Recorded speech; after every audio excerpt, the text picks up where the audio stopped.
Seguimos con Contra la naturaleza de Lorraine Dunston. Vamos al capítulo 7. La plenitud de los órdenes. Digamos que repite la misma idea que llega afirmando durante todo el libro, de que la naturaleza es la candidata idónea para ser considerado el modelo a seguir. Por ejemplo, cuando decimos el egoísmo es algo natural, es un instinto humano querer dominar al inferior. O por ejemplo, si decimos el altruismo es algo natural, es un instinto humano querer ayudar al más débil. Eh, o por ejemplo, a veces comparándonos con nuestra naturaleza animal, ¿no? Decimos, tenemos instintos, somos animales. Igual que las abejas, nosotros nos organizamos igual. O por ejemplo, también usando datos corpóreos. Es un nombre de nacimiento, mira, un dato natural. Es decir, lo que estamos haciendo es utilizar la naturaleza, ese supuesto orden natural, para legitimar nuestros propios órdenes naturales, nuestros órdenes humanos, ¿verdad? De esta forma, parece que estamos naturalizando nuestra cultura, pero realmente es lo contrario. Estamos humanizando la naturaleza, ¿bien? Dice, estamos humanizando la naturaleza o usando una supuesta naturaleza para que sirva de justificación para nuestro propósito.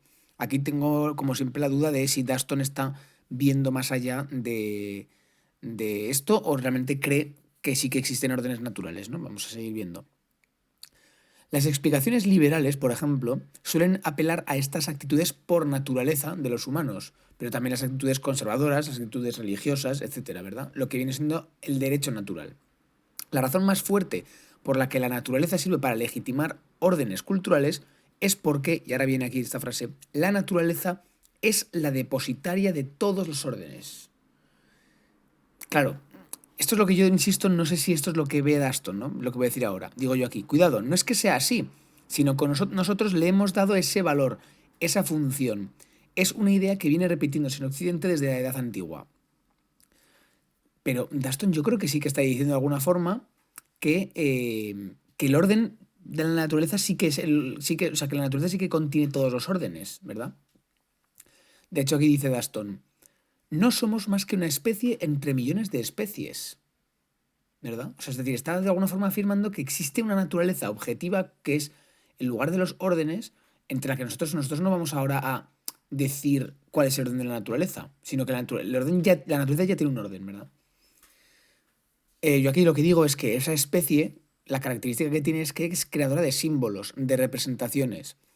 Las representaciones son producciones antrópicas que funcionan como mapas para entender nuestro mundo. Y una de las representaciones más importantes es el de la naturaleza objetiva. La naturaleza objetiva como algo distinto de nosotros, como algo único, etc. Aquí, en la página 79, dice aquí claramente Dunston, la naturaleza opera como justificación y como simple representación. Muy interesante, dice, solo desde un punto de vista provinciano tiene algún sentido dividir todo lo que existe entre, por una parte, nuestra especie y por otra, todo lo demás. Yo creo que lo que viene a decir Dunston no es que todo es humano, sino que todo es natural, ¿no? Es decir, como que nuestra especie no es algo distinto de la naturaleza, sino que todos estamos dentro de la naturaleza. Y que, por tanto, si seguimos órdenes culturales, realmente es porque están basados en órdenes realmente naturales. Yo creo que viene a decir algo así, ¿eh? A ver si sigue por ahí. Es decir, muchas culturas han mantenido una relación entre naturaleza y cultura muy estrecha, hasta la modernidad, cuando se da esa separación brusca entre lo natural y lo cultural. Pero con Dunston vemos cómo separar entre especies y tomárnoslo, esa separación, como algo per se, como algo dado, y no como una distinción propiamente nuestra, es decir, que hacemos desde nuestra especie, es algo absurdo. Aquí esto, por ejemplo, podríamos sacar a colación la referencia que hace Foucault al inicio de Las palabras y las cosas, del cuento de Borges, El idioma analítico de John Wilkins, en el que se demuestra la contingencia del proceder científico pues, a la hora de hacer una taxonomía de los animales, ¿verdad? La propia taxonomía que diferencia humanos de no humanos es contingente, es lo que viene a decir aquí Dunston. Es decir, pone el ejemplo de los mapaches. Dice, lo absurdo que sería la división del mundo entre mapaches y no mapaches. Sería absurdo. Sin embargo, nosotros hacemos la división entre humanos y no humanos, y no nos parece absurda. ¿Bien? Cuando nos damos cuenta de que la humanidad realiza proyecciones antropomórficas sobre el vasto universo, podemos reconocerlas como ilícitas. Muy interesante esta frase, la verdad. Muy interesante. En la Europa de la modernidad surge la distinción filosófica, como decimos todo el rato, entre naturaleza y cultura, ¿verdad? Básicamente, principalmente, iniciado esta división por Descartes, que al final no es más que la consecuencia del dualismo antropológico y metafísico de Platón y de Aristóteles. Y luego, además, esta idea de la naturaleza y la cultura separadas se ve todavía más reflejado en el plano político con los teóricos del contrato social. ¿Qué ocurre? Que los teóricos del contrato social no le dan el mismo peso a la naturaleza y la cultura, sino que de alguna forma postulan la civilización como algo positivo o como algo negativo, ¿verdad? Y esto es lo que demuestra claramente que es una interpretación humana. Por ejemplo, Hobbes, la civilización es algo positivo respecto a la salvaje naturaleza, mientras que Rousseau considera la pura naturaleza corrompida por el egoísmo humano de la propiedad privada. Entonces, ¿modificar la Tierra es algo bueno o es algo malo? Bueno, pues todo depende de la priori idealista del que se parta. Si partimos de la priori idealista de que el hombre es malo, entonces está segando la naturaleza que es pura y ordenada. Sin embargo, si partimos de la priori de el hombre es bueno, entonces lo que estamos haciendo es mejorar la naturaleza irracional, salvaje, que es asesina, ¿verdad? Vamos a decirlo así. Por ejemplo, con Locke, cuando una tierra se labra, se trabaja y por tanto se mejora, pasa a ser propiedad privada del que lo trabaja. Esto es un derecho natural. Pero, ¿por qué pasa realmente a ser suya? Porque para Locke la propiedad es un derecho natural que debe mantenerse con las leyes humanas. De hecho, puede hacerse una metáfora, donde la naturaleza humana debe labrarse y mejorarse cultivando el alma como con la educación. La educación como el riego que te convierte en propiedad de ti mismo, vamos a decirlo así, ¿no?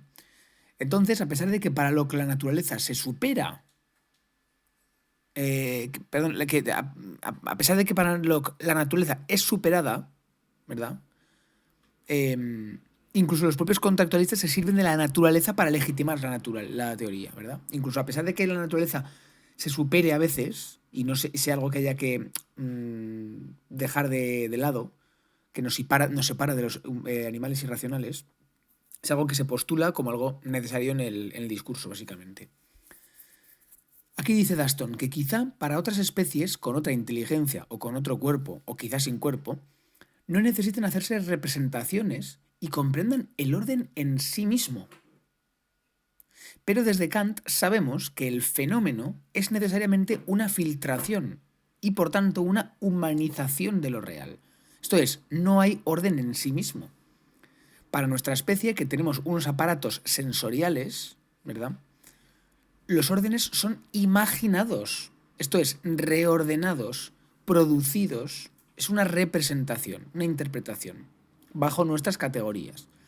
Sin embargo, en este caso podríamos afirmar que no serían órdenes en sí, sino órdenes para sí, claro. O sea, todo orden es un orden para sí, no un orden en sí, ¿verdad? Y aquí es donde creo que Daston realmente revela que sí que está diciendo lo que yo creo que dice. Creo que Daston confunde cosas.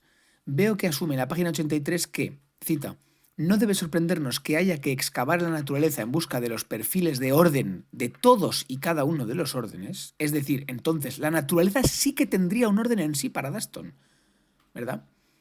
No obstante, más adelante en la página 83 dice, la estrategia de naturalización para combatir el relativismo está condenada al fracaso.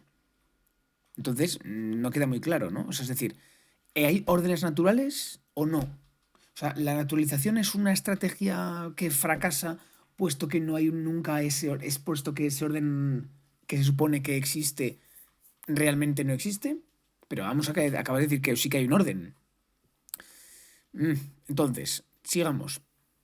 Digo aquí, esto es clave. Cita, ensalzar determinados valores humanos porque son naturales, ya sea en la causa liberal de los derechos humanos como en la conservadora del darwinismo social, no les confiere un ápice más de certidumbre o inevitabilidad. Para sustentar una posición contraria, los opositores siempre pueden replicar, bueno, ¿qué naturaleza estamos hablando? ¿No? O sea, la naturaleza humana, bueno, ¿cuál? ¿No? ¿La de los derechos humanos o la del darwinismo social? Aquí, por ejemplo, es lo que veo. O sea, para Daston sí que apelar a la naturaleza es una mera estrategia para legitimar los discursos. Pero luego sí que está hablando de que hay órdenes naturales. Eso es lo que me choca a mí, ¿no? Con esto estaría afirmando que la naturaleza es un instrumento de legitimación. Cita, buscamos superar al más débil de forma natural. O sea, perdón, con este tipo de frases, ¿no? Buscamos superar al más débil de forma natural Bueno, pues eso, esa tesis, es una producción humana. Veo que Daston no es que afirme la naturaleza no existe, sino que lo que dice es hay múltiples órdenes naturales y por ende múltiples naturalezas. Ahí es donde viene a decir. Entonces, lo que no se puede hacer es apelar a la naturaleza única, separada de la humanidad, pero sí que hay órdenes naturales. Decir eso es como decir, hay tantas naturalezas como personas, por tanto no hay naturaleza, pero ahí Daston no lo ve, no llega a ese nivel. A pesar de que no llegue a afirmar que la naturaleza no existe, sí que expone que, ¿por qué hacer caso a la naturaleza cuando hay tantas opuestas entre sí? Decir el hombre es bueno por naturaleza refiere a naturaleza específica, local, universal. Daston sí que da a la naturaleza el privilegio de reunir bajo sí todos los órdenes posibles. Es decir, estaría afirmando que existen los órdenes independientemente de nuestros órdenes culturales. Por tanto, esta es un poco la idea de la parte del trabajo, ¿no? Hay que criticar a Daston, hay que mostrar esta contradicción interna que se ve en ella y describir que no llega a deducir del todo las propias conclusiones de sus primeras premisas, ¿verdad? Es decir, que ella también cae en una cierta falacia naturalista. Esta es un poco la idea, ¿verdad? Vale. 8. Y punto final del libro. Conclusión, salvar los fenómenos. Aquí digo, esto es una tesis muy importante. Dice, si por algún milagro, desviación de la ley universal kantiana, nos fueran revelados los nóumenos, las cosas en sí mismas, solo podríamos comprenderlos como fenómenos, como apariencias. Esto es muy importante y aquí es donde veo la contradicción absoluta con lo que he dicho antes. Puesto que, repito, si nos fueran revelados los nóumenos, esto es, las cosas en sí, fuera más allá de nuestras representaciones, no una mera interpretación del orden, sino el orden en sí, dice Daston, aun en todo así, solo podríamos comprenderlo como fenómeno, como apariencia. Aquí nos viene a decir fundamentalmente que no hay nada fuera de la interpretación, no hay nada fuera del texto. Incluso si el fuera se nos diera, se nos tendría que dar desde dentro.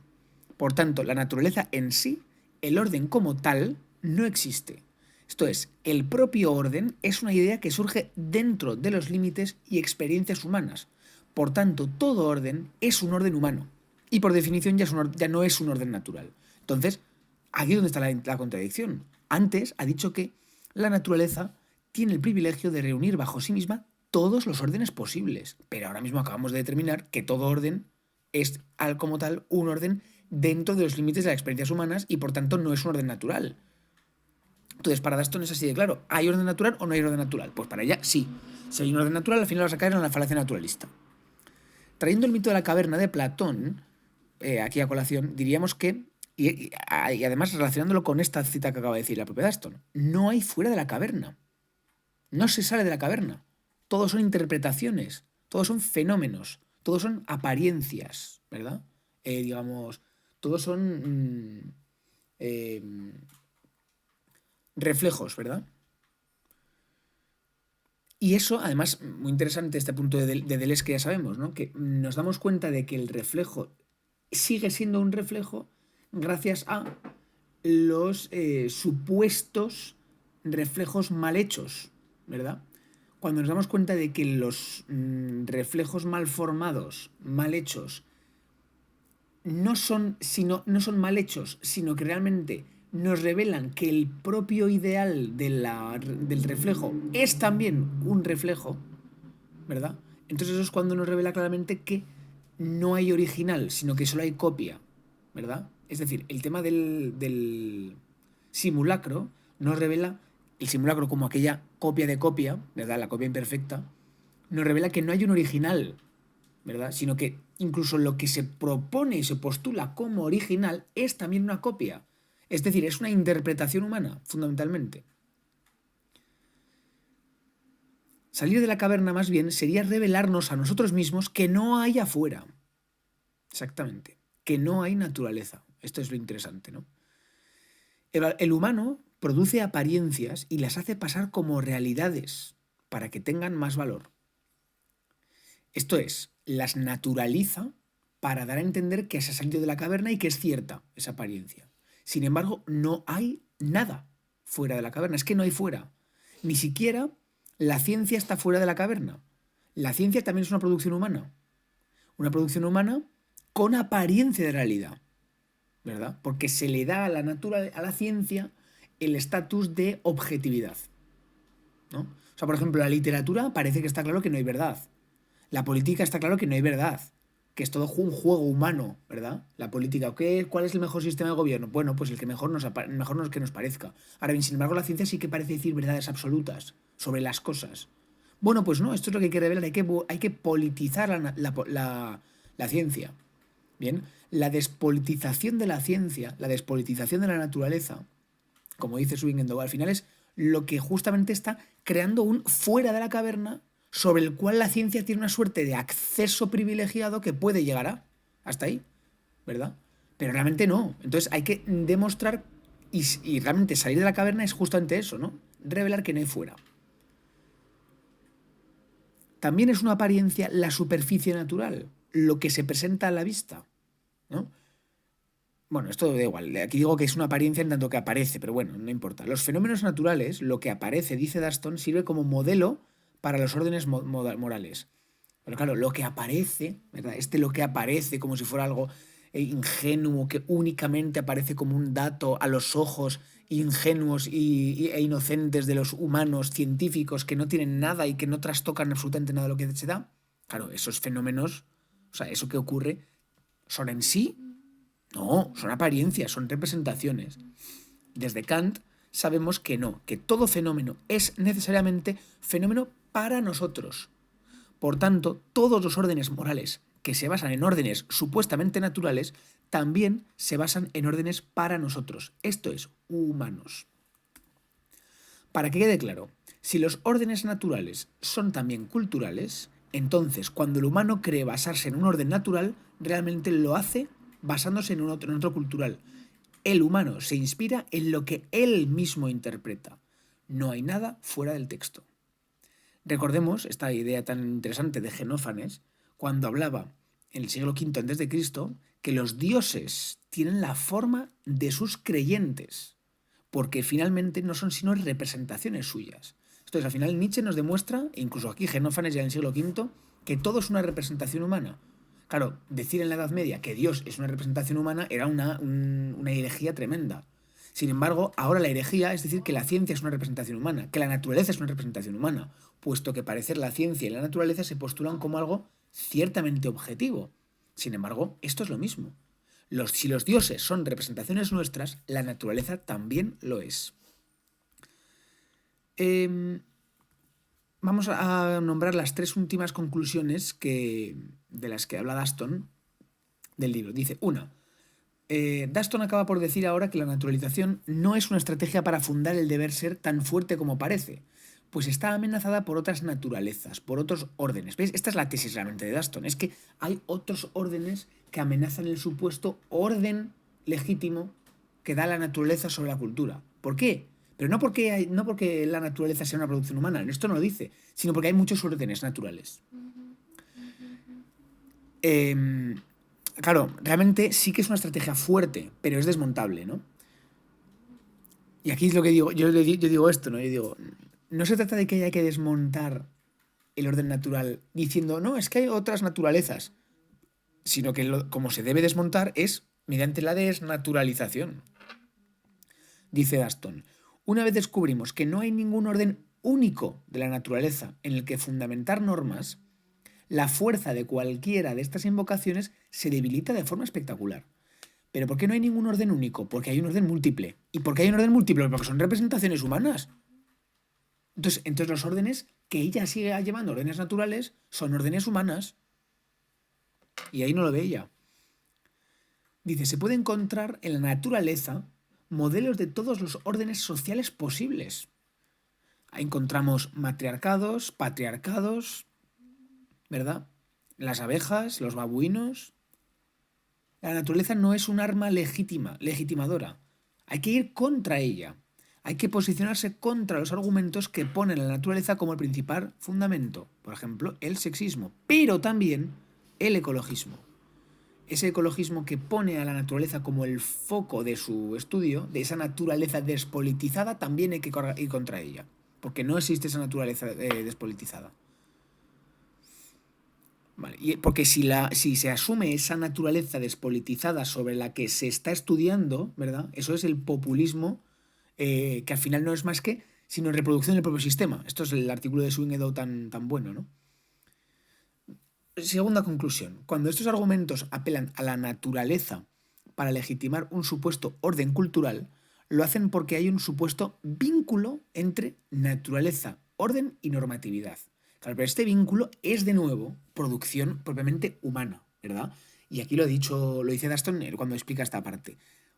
¿Por qué hay un vínculo entre naturaleza, orden y normatividad? Porque todo aquello que es natural se puede reproducir en el tiempo. Y entonces se establecen normas para que eso natural se pueda seguir reproduciendo. Pero claro, esto depende obviamente del marco, que decíamos, el marco de delimitación que hayamos hecho al principio para saber qué es lo que se va a reproducir, qué es de lo que estamos hablando, ¿no? En el caso del sexo, en el caso de la raza, en el caso de, de, de la clase, etcétera, ¿no? La naturaleza tiene un orden natural, dice Daston, que requiere el cumplimiento de unas normas por nuestra parte para que se siga cumpliendo dicho orden inicial. Pero claro, dotar a la naturaleza de orden es suponer una suerte de teleología en los fenómenos naturales. Es decir, una finalidad por lo que ocurre, en un propósito. Esto ocurre por esta razón, ¿verdad? Y para esta razón. Porque sí, ocurre a causa de esto y para esto. Es la presunción de exclusividad lo que convierte en falaz la apelación a la naturaleza. Pero para Daston, al no haber únicamente un orden natural, sino varios órdenes naturales, se estaría reduciendo forzosamente los órdenes múltiples a un solo orden para legitimar así unas cosas concretas. Claro, aquí yo lo que diría es que no hay órdenes tampoco sino interpretaciones humanas. Y esto es lo que no ve Daston, ¿no? Por ejemplo, debemos mantener relaciones heterosexuales para que se siga cumpliendo el orden de la naturaleza de la reproducción, ¿verdad? Esta sería una máxima que hay que mantener. Entonces, toda norma necesita un orden al que apelar, el cual esa norma es, digamos, mantenedora de ese orden, ¿verdad? No hay que respetar el semáforo en rojo para que haya un orden que se mantenga. Pero claro, ese orden es un orden producido por la humanidad, ¿verdad? Y aquí lo que digo yo es que, claro, es cierto que aunque sea un orden humano, las normas sean humanas, pero no hay que apelar a la naturaleza en ningún momento. Sin embargo, es contingente la relación entre orden natural y normatividad. Es decir, no existe un único orden natural del que se desprendan normas, sino que esa relación es arbitraria, humana, pero fuerte y tenaz. Cita, incluso en el mundo, en buena medida artificial de las sociedades modernas recientes. Claro, aquí lo que pasa es como que entiendo que lo que dice Daston es que el humano sí que ve una relación entre orden natural y normatividad, y esa relación, eso es lo que es propiamente falaz, ¿verdad? O sea, porque el humano reduce los múltiples órdenes naturales que haya apareciendo en ese momento para reducirlo a uno únicamente, ¿no? Bueno, esto es muy complejo a mi juicio, y no creo que esté Daston yendo al punto clave, ¿no? Las sociedades tecnificadas nos revelan que no hay orden natural, obviamente, eso es lo que digo yo. Es la oportunidad para dejar de tomar a la naturaleza como referencia. El antropoceno nos lo revela. Todo está ya humanizado. No se puede apelar a la naturaleza. No hay nada que salvar. No hay nada que salvar. No existe la naturaleza de la que hay que salvar. Hay que producir una idea de naturaleza alternativa, ¿verdad? Vale, y última conclusión. La razón de la que disponemos es la humana, no hay otra. La ecología no es respetar lo ya dado, dice, sino realizar esto es lo que digo yo, entiendo, ¿no? Sino realizar una producción o representación de la naturaleza como una naturaleza ecologista, como óptima con los recursos, no para salvarla, es que no hay que salvarlo, porque no existe, sino como producción subversiva que no ejerce violencia. Bien. Bueno, aquí una pequeña reflexión que hago yo de la comparación con el feminismo queer y el ecologismo. Lo voy a leer a ver qué dice. Si la filosofía queer propone tomarse en serio que no somos sustancias o que no somos identidades sustanciales, sino identidades propiamente performativas, entonces todo se basa en la producción de identidades que hagamos. Así pues, se propone la producción alternativa de identidades de género. Lo importante es que esas producciones alternativas son alternativas en tanto no se producen sustancialmente, como si fueran naturales, sino performativamente. Esto es, son conscientes de que son pura performance. Esto es, son identidades propiamente políticas creadas por lo humano, ¿verdad? De la misma manera que se muestra que la masculinidad no tiene sustancia, sino que es mera performance repetible e imitable por cualquier cuerpo, entonces se pueden producir identidades alternativas siempre y cuando sean conscientes de su carácter performativo. Con esto Butler rompe la idea de que la masculinidad y la feminidad sean naturales, al igual que rompe con la naturalidad supuesta del sexo. Preciado da herramientas para realizar esa producción de esa producción de las identidades alternativas a través de las desarrolladas tecnologías actuales, desde el dildo hasta la píldora o la testosterona. Son herramientas de producción, prótesis, tecnologías de producción de identidad. Ahí está. Ambos nos demuestran que las identidades clásicas están producidas y sostenidas actualmente con tecnologías externas a su cuerpo e interiorizados en microcápsulas. Yados está en tratamiento de aumento de testosterona, ahí es un ejemplo claro. Al mostrarnos que todas las identidades son performativas y productos culturales, nos invitan no a volver a una supuesta identidad real, a lo que somos. No, pues no hay fuera del texto, no hay identidad que no sea producida.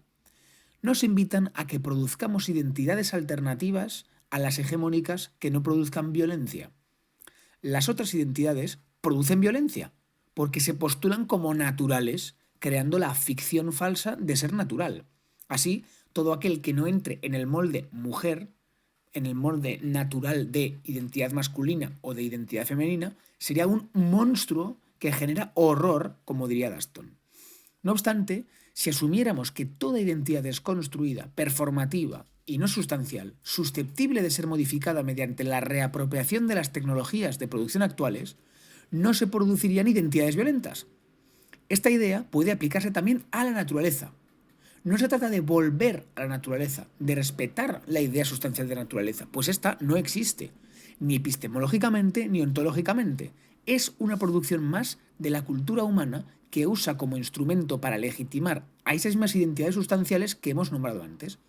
Pero además, para postular otra serie de normas morales, el sentido natural, pero además para postular otra serie de normas morales.